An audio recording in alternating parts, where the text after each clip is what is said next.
Welcome back to Field Ops with Friends, where I had a long talk with Elias about a lot of things, and we've come to the realization that Metroid Prime's pretty fucking good.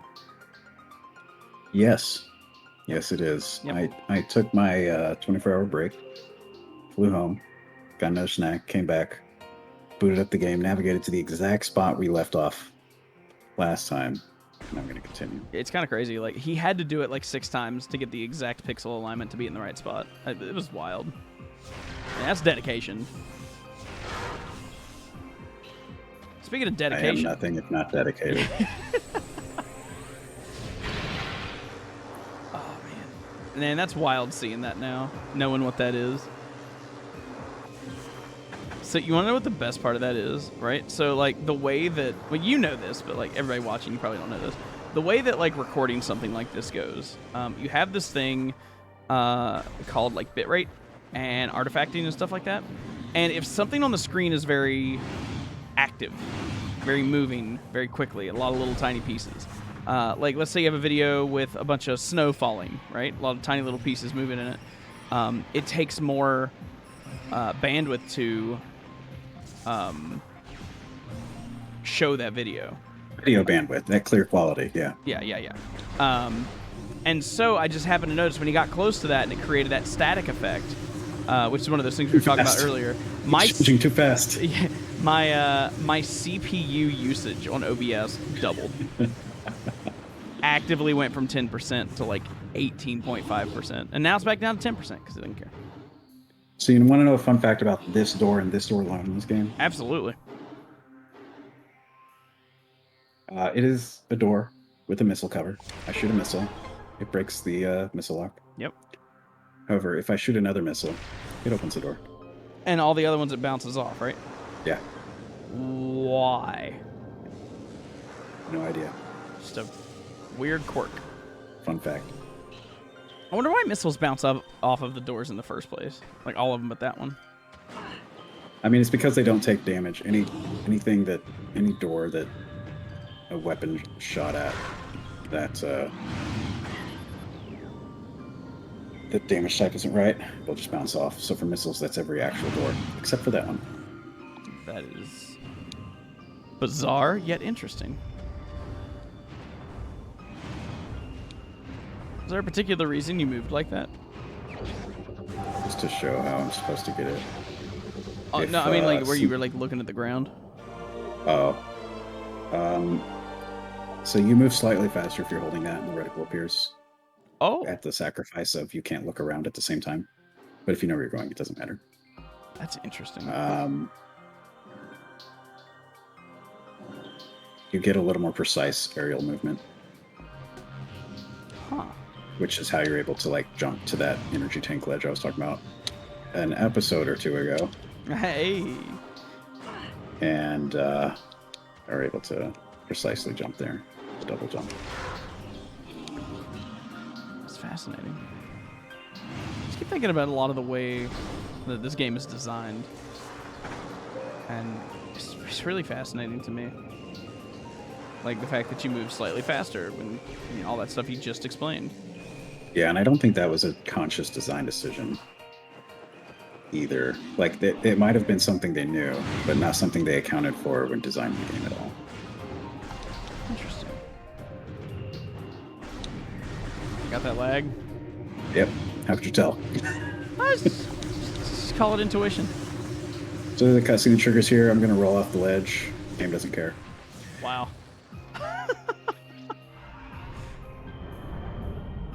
And look, he didn't skip this cutscene because it's important, right? I also just think it's unskippable. Oh. But yeah, Ridley's here. Still looking for Ridley, and there he goes. So, I think I know why before I even ask. I was going to ask, why is Ridley even here? But I think that's spoilers for this point, right? Maybe. Yeah. So at this point in the game... We'll talk about him when the next time we see him. Yeah, oh yeah. So at this point in the game, right? You're supposed to take that boost ball and go all the way back to the beginning of the game. And that's how you get the, and that's how you get the space jump boots, right? Yeah. which then you come all the way back here so that you can go do this part. Yep. So we are now back in sequence. Hey. And we will not be out of sequence again. Yeah, totally not. Nope. We just will be doing sequence fast. Wow. That was wild to watch. See, now you understand why I invited Elias on for this game. So we don't spend 15 minutes of you trying to climb that river and falling off. Hey, that was one time. It was an accident. I'm much better at it now, okay?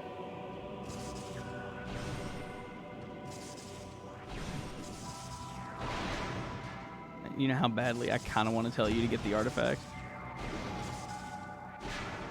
And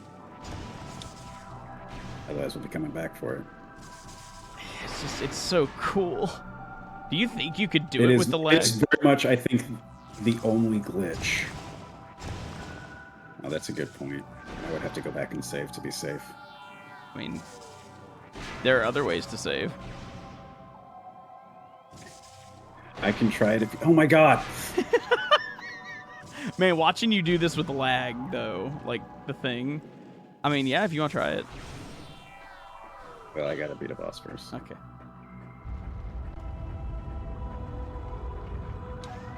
Just out of reach. That's the wave beam, right? It is. Be sure to wave. I find it interesting how this game is more about like elemental beams, right? The ice beam, wave beam, which is electricity. So you yeah, they kind of went that route. You know, it's kind of the game they had to work off of. For this was Super Metroid. Okay. It's the most recent game at the time. So they took some lyrics based off that game alone, right? Super kind of alluded to it, but they didn't really solidify the whole plasma beam pierces through enemies, wave beam goes through walls, although that part I think was solidified. And so they took a more elemental approach. Hey, breathe on me. Wow.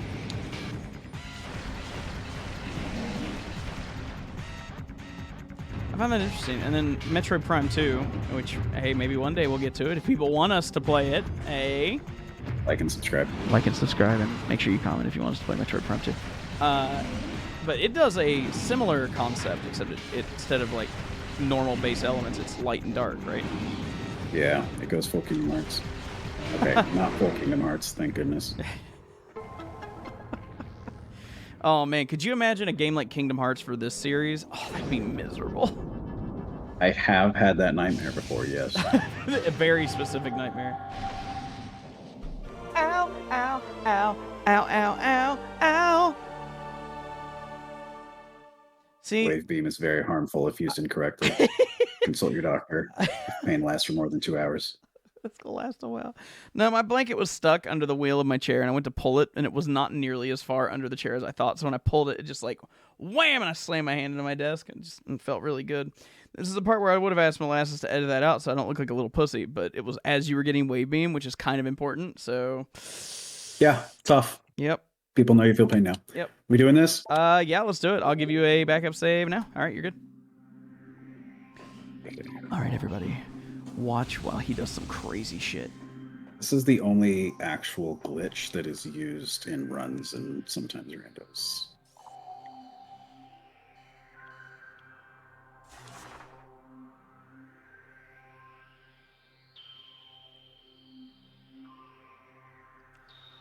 So I would explain what's happening, but I don't know.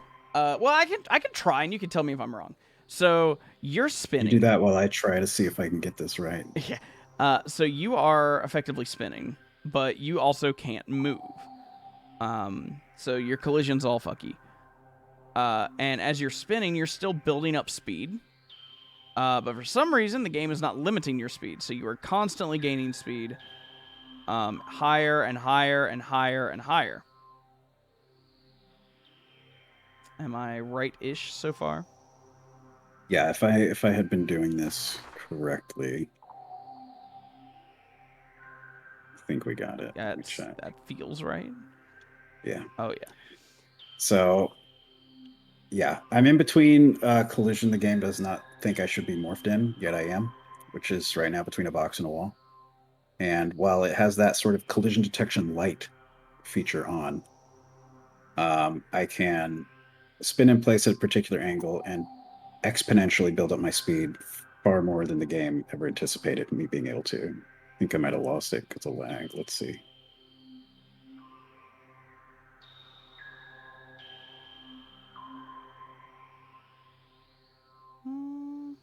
Okay, we're good Yeah, you again. got it good. Yeah. So I've started to spin, and on progressive frame, interlaced it looks a little different, but on progressive frame like this, I'm spinning so fast it's basically slide showing between two morph ball positions. So that's as fast as it can render in FPS, 60 FPS. It is exponentially growing my speed, which is a 64-bit integer, until it hits the 64-bit integer max. Once that happens, my speed becomes not a number, and it will become visually apparent once I hit it. It does take a few seconds to get there. Have fun, molasses. Do whatever. Enjoy. Just put shit all over the screen. Put a little top hat on the morph ball. There you go. I'm sure it looks great. Thank you. I bet every time I do that, she's like, oh, God, making me do work. I have to. I should put a cowboy hat just to spite you. Okay, now put a cowboy hat on that light ball. And then a top hat on top of the cowboy hat. So the visual cue is the shell just disappears, and I'm a ball of energy. My speed is not a number right now. I can still do things. I'm going to get out of the wedge here. If I were to unmorph in this state, the camera would be flowing so far out of bounds, it would just show a weird little light show dark thing. And you basically can't play at that point, even if you remorph, unless you do specific circumstances. Boosting, if I were to, okay, hang on, waiting for lag. Okay. Fear. Boosting is interesting in this state because if you boost when your speed is not a number, it simultaneously puts you in every horizontal position of every room loaded. So right now that's this room and part of the next room, right? So I have to stay in morph ball here, do a double bomb jump, which is why I shot the door with the wave beam first. Would you like a backup? Let me double check the door. Yes. Good to go. Okay. So as I cross this room, it's going to unload the previous room and load the next one. After it loads kind of the next one, I will boost as it puts me, okay, hang on, okay. As it puts me in every position, it also puts me where the artifact is in the next room, which I would normally need plasma beam to do a little brief puzzle, which I would have to come back with plasma. But now I can just get it now and we don't have to come back to this area. That's so cool. Now So you got get that to, artifact. Now you get to explain to everybody what the problem is. Well, the problem is, well, first of all, the camera's in the next room, which is funny. But, you know, you just properly load and it's fine. But I'm still like this. And as I said, if I unmorph, bad things happen. Very, very bad things. The way we fix it is by entering cutscene. Okay. The most common ones we can enter are an elevator, entering an elevator, or entering a save station. Normally, I would drop down over here. Wow. Whoa. Yeah, so I boosted again there. That missile expansion was behind the ice. I grabbed that when I was here. Yo. Oh, that's just wild. I would go over to the elevator and go do the rest of the speedrun route. But because we're not doing that route, oh gosh, okay. I will come over to the safe station instead.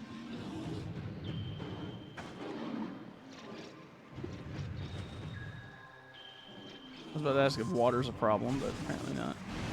Not if it's shallow like that. Hmm. So if I'm right, yep, ice is still there, missile's gone. That's so cool. Now, if any of these doors required like another beam or had a missile lock, I would be in trouble because I can't do anything about that. So you have to get this just right, right?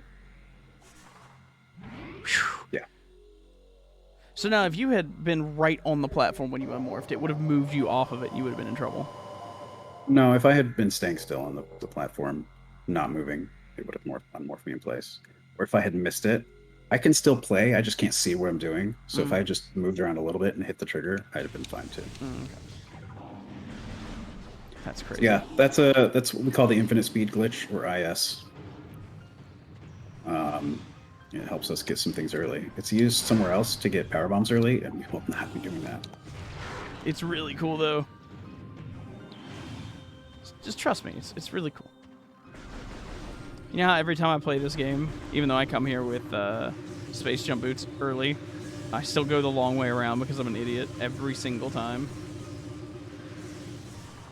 It's a problem. One of these days I'm going to remember to not do that.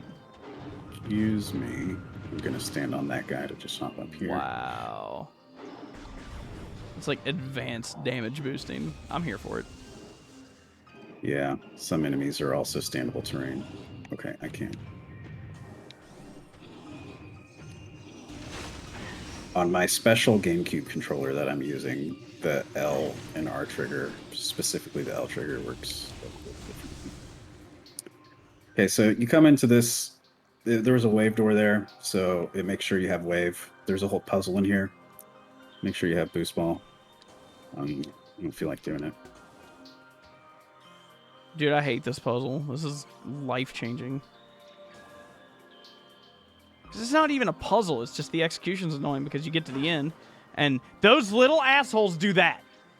Okay, I'm going to try alternate way because I don't feel like dealing with those with lag. When you get the energy tank, man? You can get it if you want. Wow. I guess that depends. Which one of us is fighting Metroid Prime? Maybe we can each take a form. How about no? You can have it, buddy. It's fine. If we have anything less than every energy tank, you're doing it. That's not true. Actually, the last time I played this game, I did decently well. We're going to be back in this room after we do this next part, so maybe we can grab it at that point. Oh, okay. Please, please. Okay. So where are you headed now? Into a space pirate lab facility. That's the only scannable shadow pirate, by the way. Really? Yeah, because they're invisible otherwise to the scan visor. Huh. Well, then why is he decloaked? Just so you can scan him? That, mostly. You can headcanon it as his cloak generator's broken. Interesting. And these are the first scannable normal pirates, I believe. So they actually give you a more threatening variant before they give you the regular variant?